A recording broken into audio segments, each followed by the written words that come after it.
नमस्कार दोस्तों, मैं बहुत बहुत स्वागत करता हूं आप सभी का एक बार फिर आपके अपने ही यूट्यूब चैनल एवरीडे बैंकिंग में, जहां पे आपको अलग अलग बैंकों के प्रोडक्ट्स, उनकी सर्विसेज के साथ साथ और भी बहुत सारे महत्वपूर्ण फाइनेंशियल इन्फॉर्मेशन दिए जाते हैं। और दोस्तों, सरकारी बैंकों के निजीकरण का जो प्रस्ताव केंद्र सरकार द्वारा लाया गया था, जो कि आम बजट में वित्त मंत्री मिसेस निर्मला सीतारमण के द्वारा देश की संसद में कहा गया था, जिसमें उन्होंने एक प्रस्ताव दिया था कि सरकार की योजना है कि आने वाले वित्त वर्ष मतलब कि 2021-2022 के फाइनेंशियल ईयर के दौरान कुल 2 बैंकों का जो है निजीकरण करने का प्रस्ताव है, जो कि बाद में जिसको बढ़ाकर कुल 4 बैंकों का जो है डिसइन्वेस्टमेंट मतलब कि उसका निजीकरण का जो है फैसला है वो लिया गया था। उसके बाद ही बहुत सारे लोग जो कि आम खाता धारक हैं अलग अलग सरकारी बैंकों के, उनके मन में ये उत्सुकता थी इस बात को जानने के लिए कि आखिर जो ये केंद्र सरकार ने जो मसौदा तय किया है, जो उनका प्रपोजल है बैंकों के डिसइन्वेस्टमेंट करने का, आखिर उनमें कौन से 4 बैंक हैं जिस पे जो है अंतिम मुहर लगने वाला है। और दोस्तों, इसके लिए लगभग जो है 5 बैंकों को शॉर्टलिस्ट किया गया था फाइनली, कि इन 5 में से किसी 4 को जो है डिसइन्वेस्ट किया जाएगा, मतलब कि उन्हें किसी निजी हाथों में सौंपे जाएंगे। हालांकि बाद में जो है उस 5वें बैंक को उस लिस्ट से हटा दिया गया था और टोटल जो 4 बैंक शॉर्ट लिस्टेड हुए हैं, उनमें जो नाम है, जो पे सबसे बड़ा नाम जो सामने निकल कर आ रहा है वो है बैंक ऑफ महाराष्ट्र। दूसरा जो बैंक का नाम है वो है दोस्तों इंडियन ओवरसीज बैंक। तीसरा जो है बैंक ऑफ इंडिया और चौथा यहाँ पे जिस बैंक का नाम लिया जा रहा है वो है सेंट्रल बैंक ऑफ इंडिया। इन बैंकों को जो है सरकार का ये योजना है कि इसको जो है किसी तरीके से, चूंकि ये बैंक जो है काफ़ी घाटे में जा रहे थे, सरकार जितना उनसे एक्सपेक्टेशंस कर रही थी उन उम्मीदों पे वो खरा नहीं उतर पा रहे थे। इस कारण जो है सरकार ने ये एक डिसीजन लिया था, जो कि आरबीआई जो कि बैंकर ऑफ द बैंक होता है उसके दिशा निर्देशों के अनुरूप जो है इसको फैसला लिया गया था। हालांकि ये बताया नहीं गया था शुरू में कि ये प्रोसेस है वो कब शुरू होगा, कब जो है इस प्रक्रिया को जो है अगला फेज जारी किया जाएगा, क्योंकि एक लंबा प्रोसेस होता है। बैंकों को शॉर्टलिस्ट करने के बाद जो है नीलामी तय की जाती है, जिसमें अलग अलग जो प्राइवेट प्लेयर्स होते हैं, अलग अलग कॉरपोरेट घराने होते हैं, जो इसमें इच्छुक होती है वो इस बोली में नाम लगाते हैं अपना, और जो जितना हाई बिडिंग जो है वो लगाता है, जाहिर सी बात है जैसे बाकी टेंडर दिए जाते हैं ठीक उसी प्रकार जो है बैंकों के निजीकरण के क्षेत्र में जो भी है उनको प्राइवेट प्लेयर्स जो होंगे, जो कॉरपोरेट्स होंगे, उनको जो है ये बैंक सौंप दिए जाएंगे। हालांकि ये तब तक पॉसिबल नहीं होता है जब तक कि रिजर्व बैंक ऑफ इंडिया का जो गवर्नर होता है वो फाइनली इस बात से एग्री करे।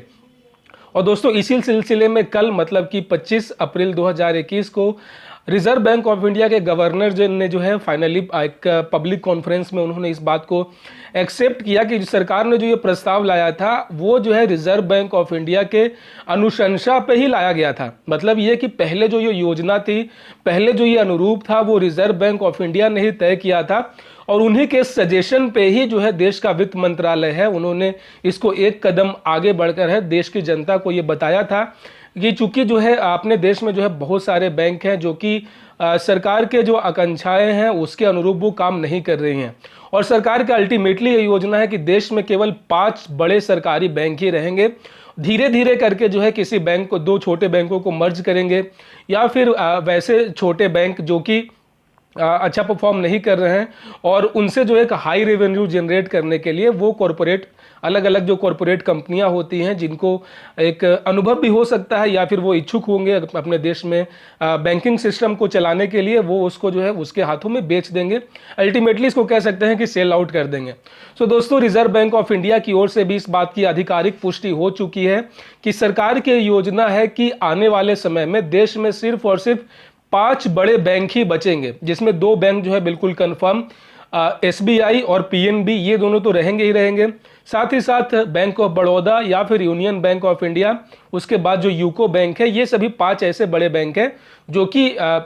काफ़ी अच्छा परफॉर्म कर रहे हैं और सरकार को अच्छा रेवेन्यू जनरेट करके दे रहे हैं। तो ऐसे में इन बैंकों में हाथ लगाने का जो है सरकार जो है वो कोशिश नहीं करेगा। हालांकि सरकार भी ये जानती है कि लोगों का भारी विरोध का सामना करना पड़ेगा, लेकिन आपको ये जानकर हैरानी होगी कि देश के लगभग 90% आबादी ऐसी है जिनका केवल इन 5 बड़े बैंकों में ही खाते हैं। ऐसे में उन 90% लोगों को किसी तरीके का कोई कष्ट नहीं होगा। बाकी जो 10% जो खाता धारक है वो इन्हीं छोटे छोटे बैंकों के हैं, जिनको अगर बाद में प्राइवेट कर भी दिया जाता है तो एक बड़ा लेवल पे, एक बड़े आबादी को कोई फर्क नहीं पड़ेगा और सरकार को जो मोटा रेवेन्यू जनरेट करने का उनका जो एक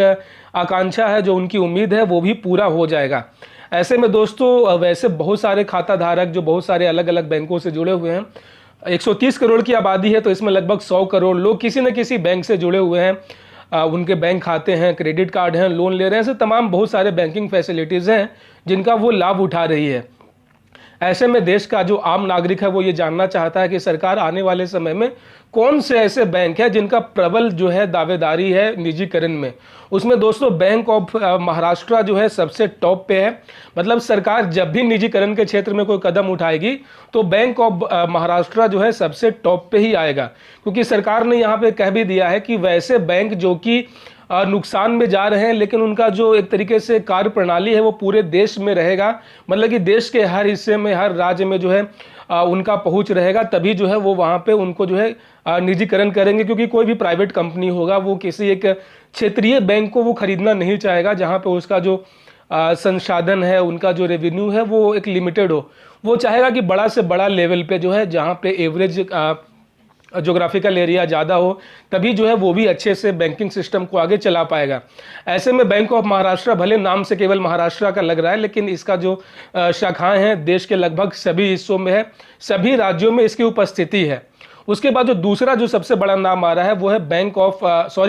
इंडियन ओवरसीज बैंक। ये एक बेसिकली साउथ बेस्ड बैंक है जिसका हेडक्वार्टर चेन्नई में है। हालांकि इसका पहुंच इंडिया के लगभग सभी राज्यों में है, सभी बड़े शहरों में है। ऐसे में जो भी प्राइवेट प्लेयर, जो प्राइवेट कंपनीज होंगी, वो इस बैंकों में जो है अपना इन्वेस्टमेंट करने के लिए जो है फौरी तौर पे वो राजी हो जाएंगे। उसके बाद दोस्तों बात आती है यहाँ पे बैंक ऑफ इंडिया का। बैंक ऑफ इंडिया भी जो है सार्वजनिक क्षेत्र का एक बहुत बड़ा बैंक है और इसका भी जो है बहुत बड़े लेवल पे इसका पहुंच है। तो ऐसे में बहुत सारे और भी कॉरपोरेट कंपनीज होंगे जो भी इसमें इन्वेस्टमेंट करना चाहेगी। उसके बाद दोस्तों सेंट्रल बैंक ऑफ इंडिया भी लगभग देश के सभी हिस्सों में इसके शाखाएं चलती हैं, सभी हिस्सों में इनके ब्रांचेज होते हैं। ऐसे में कुल मिला जुला के एक तरीके से संतुलन बनाने की कोशिश की गई है, जो कि प्रपोजल है, जो कि ड्राफ्ट तैयार किया गया है। और रिजर्व बैंक ऑफ इंडिया की भी ये कोशिश है कि इसी फाइनेंशियल ईयर, मतलब कि 1 अप्रैल 2022, मतलब कि लगभग 1 साल के भीतर भीतर जो पूरा प्रोसेस है, पूरा एक तरीके से चरणबद्ध तरीके से जो इसको निजीकरण करने का, जो इसको सेल आउट करने का जो प्रोसेस है वो उसको कंप्लीट किया जा सके, जिससे रिजर्व बैंक ऑफ इंडिया को भी मुनाफा होगा और हैवी कलेक्शन होगा गवर्नमेंट ऑफ इंडिया को, जो बाद में जो है उन रेवेन्यूज़ को अलग अलग देश में जो है विकास में जो है वो खर्च कर पाएँ। हालांकि अभी जो बैंक, ये जो 4 बैंकों के नाम आए हैं, ये काफ़ी घाटे में चल रहे हैं और इनको चलाने के लिए सरकार को अलग से दूसरे कह सकते हैं कि योजनाओं के जो पैसे हैं वो इसमें लगाना पड़ रहा है। तो यहाँ पे आप ये समझ जाएं कि सरकार के लिए कितने घाटे का सौदा अभी है इन बैंकों को चलाने में। ऐसे में सरकार जल्दी से जल्दी चाहेगी कि इन बैंकों को जो है निजीकरण कर दिया जाए और साथ ही साथ ग्राहक को भी एक अलग लेवल का, एक अलग डिजिटल बैंकिंग का जो सिस्टम है, जो डिजिटल बैंकिंग का जो दौर आने वाला है उसका भी लाभ उठा पाएंगे। क्योंकि जो भी प्राइवेट प्लेयर होगा जो इन बैंकों को वो खरीदेगा, वो चाहेगा कि अधिक से अधिक रेवेन्यू जनरेट किया जाए, अधिक से अधिक कैपिटल गेन किया जाए, अधिक से अधिक कस्टमर गेन किया जाए। और कस्टमर कोई भी प्राइवेट बैंक में तभी इन्वेस्ट करेगा, किसी प्राइवेट बैंक से तभी जुड़ेगा जब आप उसको कुछ आकर्षक पैकेजेस देंगे, आप उनको अच्छे इंटरेस्ट रेट्स देंगे सेविंग्स अकाउंट पे, आप उनको डिजिटली अच्छा प्लेटफॉर्म देंगे जहाँ पे लोगों को अच्छी अच्छी सुविधाएं मिले, काफ़ी आकर्षक दर पे आप उन्हें लोन देंगे। कुल मिला जुला के जो प्राइवेट प्लेयर्स होंगे वो भी जो है काफ़ी लोगों के फ़ायदे के लिए ही करेंगे, क्योंकि अगर उनके नुकसान की बात करेंगे तो उनका जो इतना बड़ा है वो इन्वेस्टमेंट करेंगे बैंकों को खरीदने में, तो वो तो ज़ाया हो जाएगा। इसीलिए अगर आप जो बहुत सारे ऐसे लोग जो कि इन बैंकों से जुड़े हुए हैं और अगर उनका बैंक आगे जाके अगर वो निजी क्षेत्र का बैंक हो जाता है तो इनसे कहीं ना कहीं उनका फ़ायदा ही होने वाला है, उनको नुकसान कुछ नहीं होगा मेरे ख्याल से। दोस्तों आपकी क्या राय है इस पूरे प्रकरण में, आप लोग मुझे कमेंट करके ज़रूर से ज़रूर बताएं। मुझे बहुत खुशी होगी आप सभी की प्रतिक्रियाओं को पढ़ के। दोस्तों दीजिए मुझे इजाज़त, मिलते हैं फिर किसी और वीडियो में। तब तक अपना बहुत सारा ख्याल रखें। चैनल पे पहली बार आए हैं तो चैनल को सब्सक्राइब कर लेना, साथ ही साथ नोटिफिकेशन बेल ऑन कर लेना, ताकि अगली बार जब भी मैं कोई बैंकिंग फाइनेंस से जुड़ा हुआ कोई नया वीडियो लेकर आऊँ तो आप उसे मिस ना कर